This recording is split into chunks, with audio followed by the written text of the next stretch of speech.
What is good? We're back. Got my guy Austin, so you know what that means. It's rookie time, baby. We are going to go over 5 rookie sleepers you need to know about. And of course, this is the FF Dynasty, so at the end, you will get way more than 5. We've been getting a lot of questions about more names to know as we're going through drafts with rookies and you know, talking in the Discord with the patrons and the public. And they want some more names, so we decided to go sleepers on this one, and then on the next episode we'll get even deeper in like rookie values and some later round guys.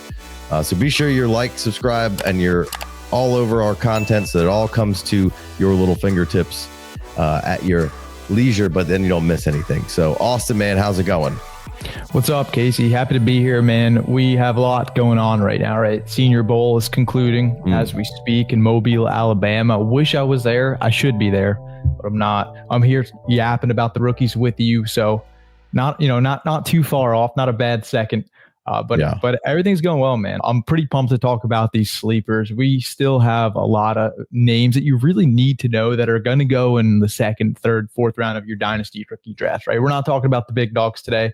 We're talking about some diamonds in the rough. Yeah, and this is a long process, and we're not fully through all of the scouting, of course, and so more sleepers will pop up, and then more questions will get answered throughout the whole process, whether it's combine or more digging gets done. And these all kind of change as we're going, and it's fluid. But these guys that we've compiled here, we like a good bit early on in the process. So we got 5 rookie sleepers you need to know about. And real quick before I go any further, it's been brought to my attention that we have another YouTube channel. His name is Andrew Too True on Twitters, that is starting his show out with what is good. And I can say not too fond of it. What are we doing here, bub? I think there's one what is good around here, and it's the FFD. Let's go ahead and pump the brakes on that. Maybe switch that around. You can go what's good or something else, but let's switch it up. If everybody else wants to mobilize and go tell Andrew to tone it down, there's one what is good around here, and it's the FFD. All right. Anyway, Austin, you want to kick it off with some rookie sleepers for your pleasure? Yeah, dude. Let's start talking about Tez Johnson. All right. Ooh. Here's a player that it reminds me of Ladd McConkey in the sense that he was unguardable at Mobile, right? Mm-hmm. You remember that, Casey? This time last year, Ladd McConkey was cooking every single corner, could not be guarded. I feel the same way about Tez Johnson, right? I love all the reports, the film, everything that I'm seeing, especially, a lot of the content on Twitter, man. Some really good work by a lot of analysts out there. They're out in Mobile in person watching Tez Johnson ball out. Now, here's a player who played 3 seasons at Troy, pivoted his final 2 years to Oregon. Let's take a step back. All right. 86 receptions for Tez Johnson in 2023, right? He set the Oregon record for most receptions. This included Bucky Irving, who, now correct me if I'm wrong, didn't he lead all of college football, all running backs in receptions? I believe Bucky Irving did. I believe so. Troy Franklin also went nuclear that year. This is 2023, right? So just 1 year removed. Followed up this current season in 2024 with another really impressive year, catching 83 passes. So little dip there, little dip in the yards as well, right? Going from almost 1,200 yards in 2023 to about 900 this year. Still very productive. He's proven to be pretty durable, right? He's played 5 years in college. He's played at least 11 games in all 5 of them. But the number one thing when you think of Tez Johnson, of course, is the size, who is 5'9". I think he came in at 156 pounds. Casey, I'm not even 156. I'm not even exaggerating, man. Like, I genuinely think this is the lightest wide receiver I have ever seen, right? And of course, the Tutu player, I think Tutu had him beat, dude. I mean, Tutu and Tank Dell are the first 2 wide receivers to come to mind, but yeah. I believe they both had Tez beat. Look, I don't doubt the talent is there for a second, right? And the durability, while it's been there in college, who knows what it's going to look like in the NFL? Let's just hope he can stay healthy. Let's hope he can produce, but he's got to be someone that's at least on your radar, man. Especially when he looks that good in Mobile. He's going to fly. He's going to fly at the NFL Combine. A lot of people are better. Yeah, you're damn right, man. Because if he doesn't, I mean, he's just tell you the truth, like going day 3 or undrafted. Like he's not going to go undrafted. I'm just saying. Somebody will take a shot on him. But you know, you mentioned Tank Dell's name, and you had mentioned Ladd McConkey, like the one-on-one videos of him getting past DBs and you know, creating separation with ease is there. And we know what Tez Johnson is, and he's had a whole career. And then he comes in at 156, where maybe people thought he was more like 165, and that eases people's minds. And you know, Tank Dell was the name that comes to mind for me with Tez Johnson. And you know, you could say that, well, look at, you know, who really cares about the weight? It's a new NFL. And I'm mostly along that line of thinking. Then you could say, well, Tank Dell's been injured a few times now in the NFL and just had a nasty injury. I mean, I think some of that is just some bad luck. And furthermore, like really with the idea of what we're kind of talking about here is with sleepers is, you know, obviously Tank got hurt and the value went down, but at some point, Tank's value went from I drafted him in the 3rd round to I can get a good player to trade for him. And that's really what I'm at the end of the day. You know, it's up to you once that rookie pick in the 3rd round hits, whether you want to cash out or keep it rolling. But the idea is you made money and the value increased on Tank Dell. So I think the same can happen for Tez Johnson. Now, if you want to move forward with, you know, 160-pound wide receiver, that, you know, you got to kind of make that choice. But as far as what he can do on the football field, I don't think there's that much doubt. It's just, can he stay healthy with the size and weight that he is? And you know, but I truly do think that if he's a 3rd, 4th round pick in the NFL and is a 3rd, 4th round pick in your rookie draft, gets in the right spot, he could certainly elevate his stock in Dynasty, right? And somebody will want to give you a good player for this 3rd or 4th round player that you just drafted. So at the end of the day, I think that's really what you're trying to do with these kind of picks. Yeah, Casey, I don't disagree, man. He's going to be fun to watch, right? I feel like he's going to get a lot of love when he flies at the NFL Combine, right? Yeah. Like, I don't think we're going to see Xavier Worthy speed, because that's just that's the best unrealistic. Ever. Unrealistic. But Casey, you want to kick it off? Second player? I mean, again, just with Tez Johnson, like obviously he's able to get open and create space, and that's what we're trying to do. And the NFL is a little different. So while the weight is going to subtract from the round that he gets drafted in, I still think he's a viable candidate to throw on your team. So I like the first one that you're off with. All right, I'm going to kick it off with my first sleeper. I got 2 wide receivers in this exercise here. And the first one is one from a holdover from last year that I thought was coming out, and I kind of scouted him last year and then revisited. And then unfortunately he got hurt this season, suffered a season-ending knee injury after coming back from a groin injury. And this, of course, is Tory Horton Jr. Yep. PFF has him listed at 6'3", 185. I think he's more like 6'1" or 6'2". I don't think he's that big. But this is a 5th-year player at Nevada, or at Colorado State, transfer from Nevada. So, you know, he's old as fuck. So some people are automatically not going to like that. But, you know, I can't find the birthday. He's so old that he predates birth certificates, because you can't find his birthday anywhere online. So I don't know how old he actually is.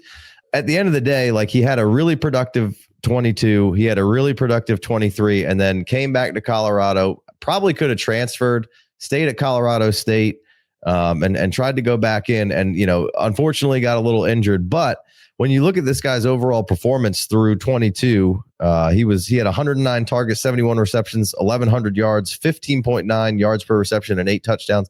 And then in 23, he comes back with 134 targets, 96 receptions. Both of those are 3rd in the nation. 1,144 yards. That's 12th in the nation. 11.9 per reception. So down a little bit on that number, but 8 touchdowns, 575 yards a yak, which was 7th. Yak per reception, only 6.0, a lot of receptions.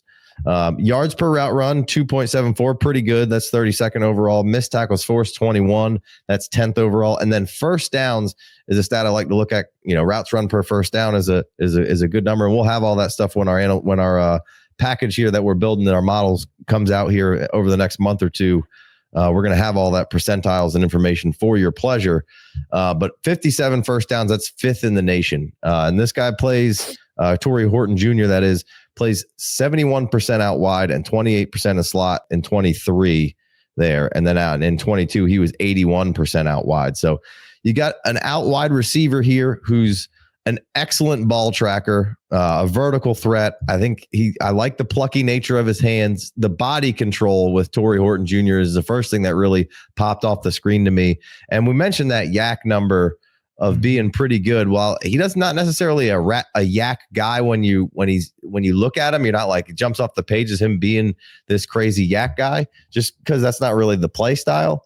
But he does rack up some good numbers, and I think that's somewhat due to the vertical threat. He can stack and then finish the play, so he's tacking on yards after the catch because he is a very good vertical route runner, stacks his defenders really well. The speed's pretty decent, doesn't jump off the page, but very effective with the ball in his hands. Again, not a huge route tree here, could be a knock, but I think this is something that's been overblown for quite some time with players coming out. Like, we can go back to, Brian Thomas last year, the route tree was like, they spammed like 3 or 4 routes and he was awesome with them. And it didn't, once you get to the NFL, they could teach you how to do those things. I remember DK Metcalf as being a thing. And like, it really doesn't matter. Like what matters to me is Tory Horton Jr., that is, has a really good feel for where to be on the field and really makes himself available to his quarterback. And then all those other things of being vertical. He's got good body control, not overly physical as far as in stature, but I thought he was pretty good in a contested catch situation. He's good in the red zone. And, you could say, again, being maybe a little thinner than you want him to be, that you could be concerned about getting pressed at the next level. And remember when people were worried about Xavier Worthy, because they saw him get beat up in practice. Like, again, these are things that sometimes I think get a little overblown because people are looking for the negatives. Of course, I want to kind of know what the negatives are. I want to know what the positives are and then see if you're a candidate who can be coached up at the next level. Tell me what you can do really well. And then, we'll fine tune those things. And I think the things that he does do really well, Tory Horton Jr., can really translate at the next level, and he can be a productive wide receiver. And right now, like, nobody's talking about him.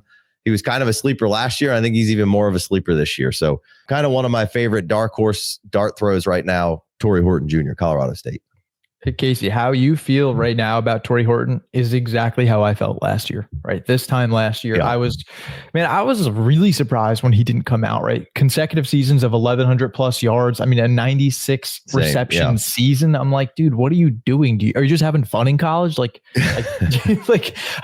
it is. I don't blame him. He's probably having the time of his life, but hey, now he's going to go make millions of dollars. So good for Tory Horton, man. Great call by you, Casey. The next player that I'm going to talk about, kind of similar in some ways, Matthew Golden.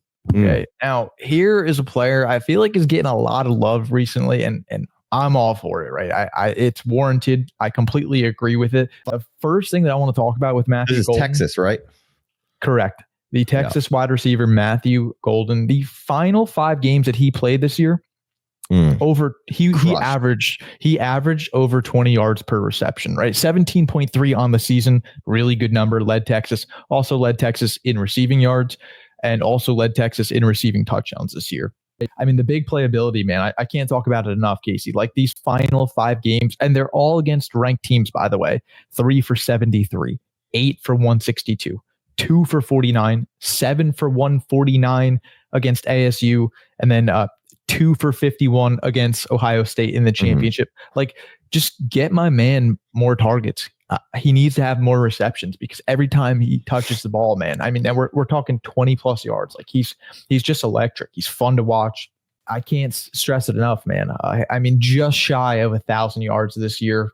With all the receivers in college football, he's in the conversation for player who has increased his draft capital the most, right? Going from 2023 to 2024, just exploded, had the career year that he needed to have to not only get drafted, but hopefully receive some form of like immense type of draft capital. I think he's a much better route runner than people would like to admit, or consensus thinks of him. I think the tape is solid. I'm not going to sit here and tell you like he's going to be a top 3 wide receiver in this class. I don't think quite that highly of Matthew Golden, but I think there's something that's definitely there, man. Texas has produced a lot of quality players into the NFL. Hey, anytime you're playing on the 2nd or 3rd best team in all of college football, and you're leading them in, again, yards per reception, yards and touchdowns, not a bad thing, right? And we're talking about a player that is going to go what, late second or maybe even in the third round of your dynasty rookie drafts. I kind of think that's his range right now. Yeah. But we'll see, man. I mean, we still got a long way, Casey, right? We have the combine, obviously. We have the NFL draft. The draft capital will be very telling to see what the other GMs actually think of him. I think it makes a lot of sense for Matthew Golden, especially to come out in this class, because on paper, it's not thought of as the strongest wide receiving class. Like if he were to come out in 2024, wouldn't have done him a favor. So big fan of Matthew Golden. Yeah, no, I think you're spot on with, you know, a player that's made himself some money, especially over the last half of the season. Like we were in, Isaiah Bond was a guy in preseason that was the guy for Texas. Ryan Wingo's the young guy for Texas. Gunnar Helm, the tight end for Texas. Nobody's really talking about Golden, and then by the back half of the season, Golden had taken over that team, right? So I like that. That's a good point out by you. And the pundits right now are really liking Golden. It doesn't seem like maybe the dynasty community is quite caught up with it, but I think they will start to catch up here, because it does seem like he's got some inertia of his name rolling downhill here with Golden. So I like that. That's a good bring up there. My next one is, I'm going to go Ricky White III from UNLV. We got a 6'1", 190 pound wide receiver here. He is 22 years old. He turns 23 on February 6th. So again, a little in the older category here. And apparently I like Mountain West wide receivers because we've got two here. So outside of the Power 5, but you know, still I like these guys, very productive. He sat out a year, redshirting his sophomore year, and they transferred from Michigan State to UNLV. So then he comes in 23, has a really productive year, better than the 24. I think the quarterback play was a little up and down in 24. 23, he had 115 targets, 75 receptions, 1,300 yards, 7 TDs, 17.4 yards per reception, 4.05 yards per route run. Y'all, that's a crazy number. That's a very, very good number for somebody who caught that many balls. 46 first downs, very good. Yak per reception, 7.1. PFF receiving grade 90, and then was out wide in 23, 72.9% of the time, in the slot 27.1% of the time. So giving you some outside production there. And then in 24, 112 targets, 74 receptions. So similar kind of stat line there, a little less yards in 24. The 74 receptions were good for 15th overall out of all the wide receivers in the nation. 19th in yards with 1,111. Had 11 TDs. That was good for 5th. The yards per reception down a little bit. The yak down to 414. The yak per reception down to 5.6. Missed tackles forced 21. That was good for 13th overall. First downs, again, a number that I really like to look at, because we know the importance of first downs per route run at this point. 51 first downs. That's good for 6th in the nation. Yards per route run, still very strong at 3.22. That's 10th overall in the nation, just to tell you how great that 4.05 number was. And then we do have some drops here. We have 7 drops on the season. So that's 14th overall, tied. So that's a good bit. But when you watch him, he seems to have a lot of confidence in the hands, right? They're plucky at time. He does let some things get in on his body, but he makes some big catches at some big spots. I'm not terribly concerned with his hand. We know drops aren't the stickiest of stats to determine whether or not you're good or bad. So, you know, you got to clean those things up. But again, in 24, out wide, 63.9% of the slot, in slot, 36.1% of the time. So a little bit more in slot. But what you get with Ricky White here is a really sudden mover. You can see he can kind of make an impact on all of his routes. And that's kind of how he wins with his routes and with the ball in his hand. You see that sudden movement kind of come out. I think he's a solid wide receiver at all 3 levels. You can kind of throw him some screens. You can get him in motion, kind of swing it out to him. And then he put the ball in his hands. He's productive. He can get deep and vertical, as you saw in the 23 stats a little more, the 17.4 yards per reception. He can get you over the top, beat you deep, kill you with a deep crosser.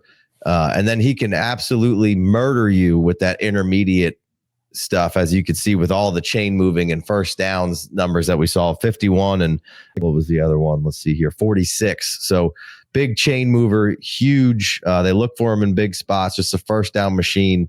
I think what you're getting out of Ricky White here is you're probably going to see more of a Z player, which is, kind of the outside guy that's a little more off the ball, or you can move him into the slot at the next level. I think he can perform really well in either of those situations, kind of moving forward in his NFL role. The combine, again, could be big for Ricky. I think he should run everything at a pretty good pace. Did well at the East-West Shrine Bowl, so not as big as the Senior Bowl for some, and probably a big of an audience of people who pay attention, but really did some good work in the East-West Shrine Bowl and was a standout over there. So all positive things moving forward for Ricky White the third, man. And we love the three sticks around here. So Luther Burden the third, Kenny Walker, Ricky White the third. We love our Trey sticks. So got to get some love for Ricky, and I really enjoyed watching the 23 and 24 tape for him. So sleeper there, and I think as this class progresses, and we'll see in the next pod that we're doing here that me and Austin are going to go through, is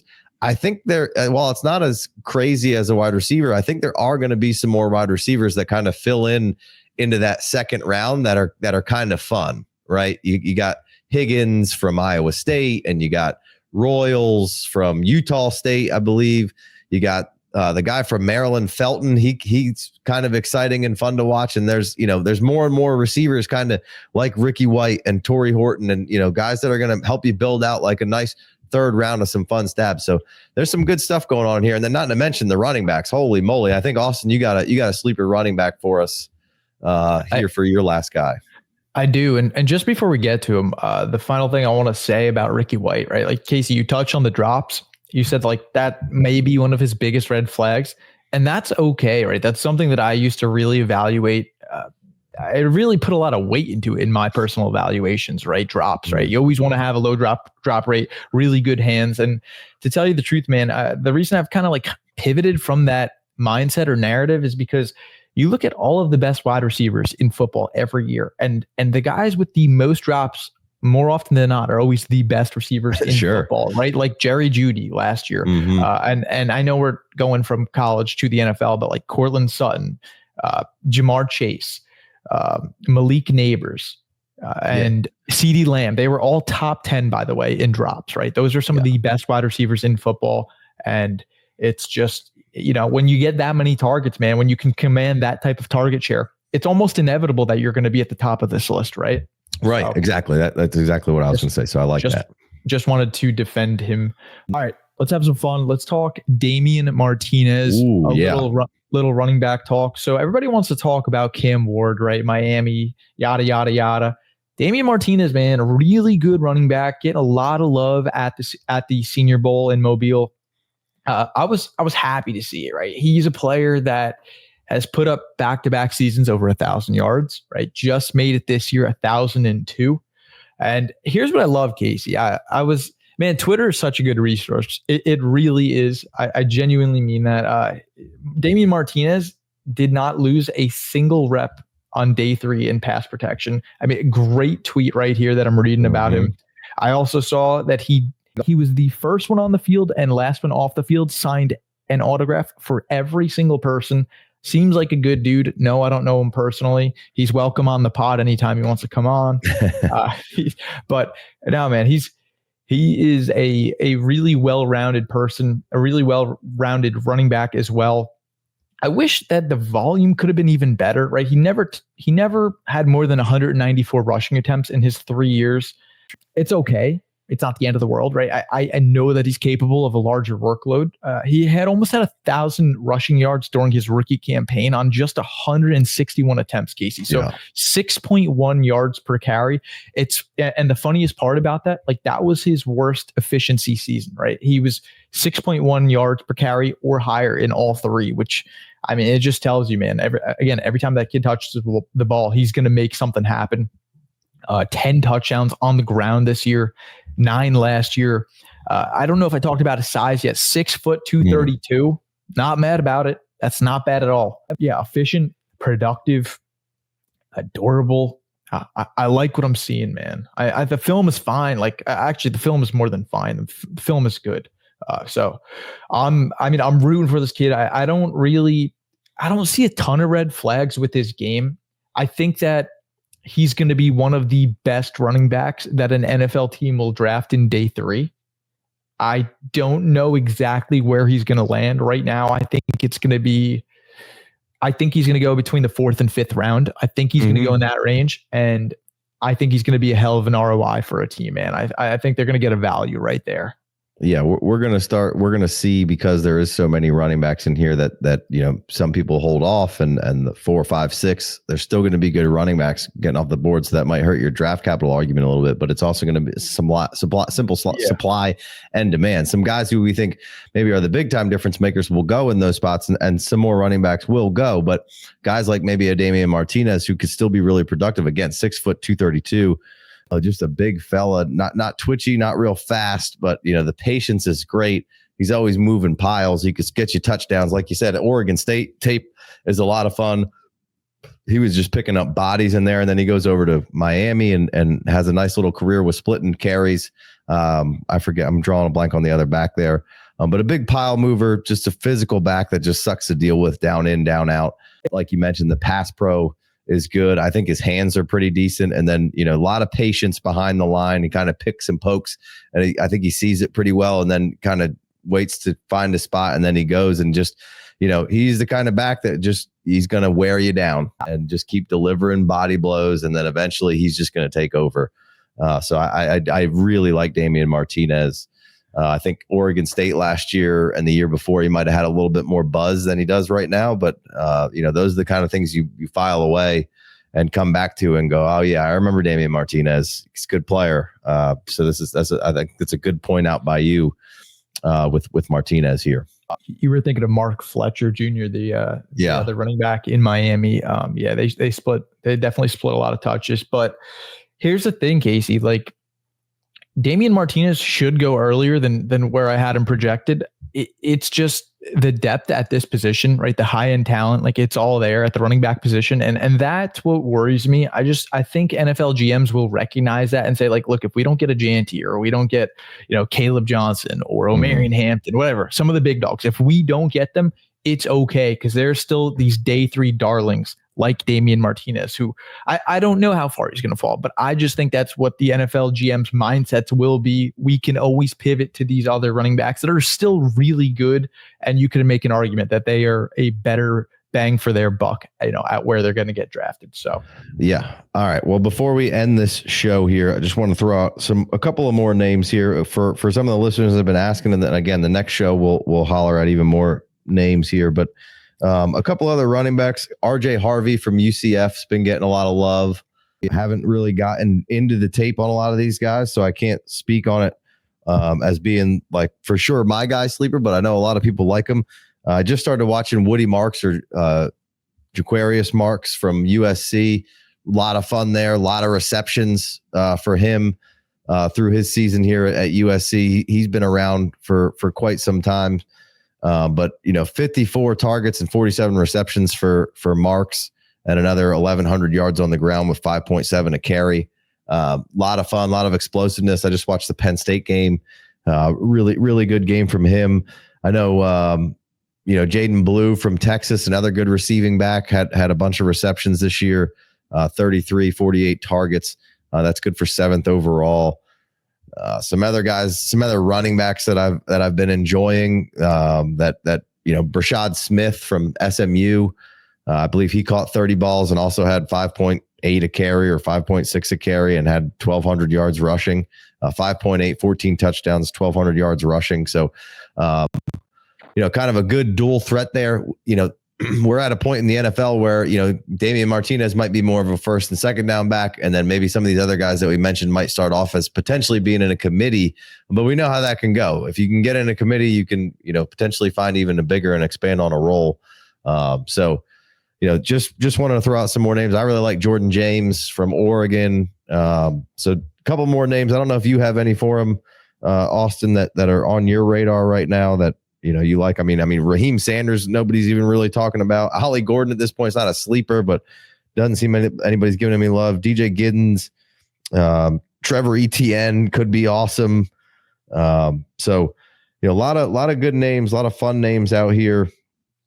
kind of left. Donovan Edwards was somebody who everybody loved forever, and then just kind of faded away. And I just don't know if they had the play calling and right fit going on for Edwards to come back for one more year. So he's interesting. So a lot of good running back names, and like I said, I think there's day after day we're adding more and more receiver names that are pretty interesting here. So anything before we get out of here?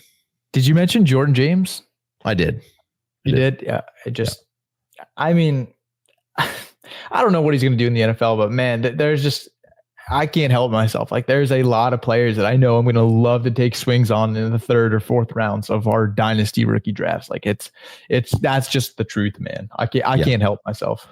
Yeah. And some of these names I just hit on will be coming back and really getting into the bio of them and hammering them. I just want to throw their names out there. Yeah. And then Arondé Gatson, the tight end from Syracuse, kind of a converted wide receiver, sleeper tight end to really wrap your head around and sink your teeth into. Big bodied, but not necessarily like that doesn't have the weight per se, but again, a converted wide receiver. He's got multiple games with double-digit receptions and targets. So he's been kind of a lot of fun to start diving into the tape on. So let's wrap this one up. Austin, tell them where they can find you on the Twitters, and we'll get on to the next show. Yeah, man. At Austin Abbott FF on Twitter, put out content every single day, really starting to dive into the rookies, making sure that I consistently put out the best content. I just love talking ball. DMs are always open. Again, always happy to talk ball with you guys. Hit them up. And you can hit us up at the FF Dynasty on Twitter. You can go to the Patreon and sign up for the free Discord. There's a $5 holler on the Patreon as well. It gets you an extra episode every week. We got mocks going on. We got ADP. We got regular rankings all available over there. We're building rookie rankings and a rookie draft kit and a rookie model all as we speak right now, which will be available for your pleasure over there. We can get $10 tier, get you a roster review. And I think that may include the rookie guy when it comes out. Not quite sure yet. And then of course, if you are listening, 5-star review, go ahead and get in the bio there. There's a sheet you can fill out to get a free t-shirt for 5-star reviews. Let's get those things rolling. Get you guys a free t-shirt. We'll give at least one away every month. So be sure to, hit that up. Spotify, iTunes, you can submit 2 on each, whatever you got to do. All you got to do is click 5 buttons or 1 button, 5 stars, and submit for the t-shirt with a picture. And we'll be sending those out. Great, solid t-shirts and some new t-shirt designs on the way soon. So a lot going on over here with the FF Dynasty. We appreciate you guys so much. You guys make all this work and keep us coming back for more. So again, be sure to be subscribed. And if you are listening on the player profiler feed, I know a lot here at the end, but if you're listening on the player profiler feed, be sure to go over to the FF Dynasty feed, click that subscribe and follow button. So sometimes our podcasts are 3, 4, 5 days behind on the player profiler feed. So you could be getting FF Dynasty 3, 4, 5 days earlier if you're just subscribed on our feed as well. You can get those out a little quicker because sometimes they're a little jammed up because a lot of stuff coming out over there. But our feed is pumping those things out, the next day or two after we record them. So good way, a little cheat code to go get you some FF Dynasty in your ears a little faster if you aren't already. So be sure to go do that. All right. We'll catch you next time. Peace.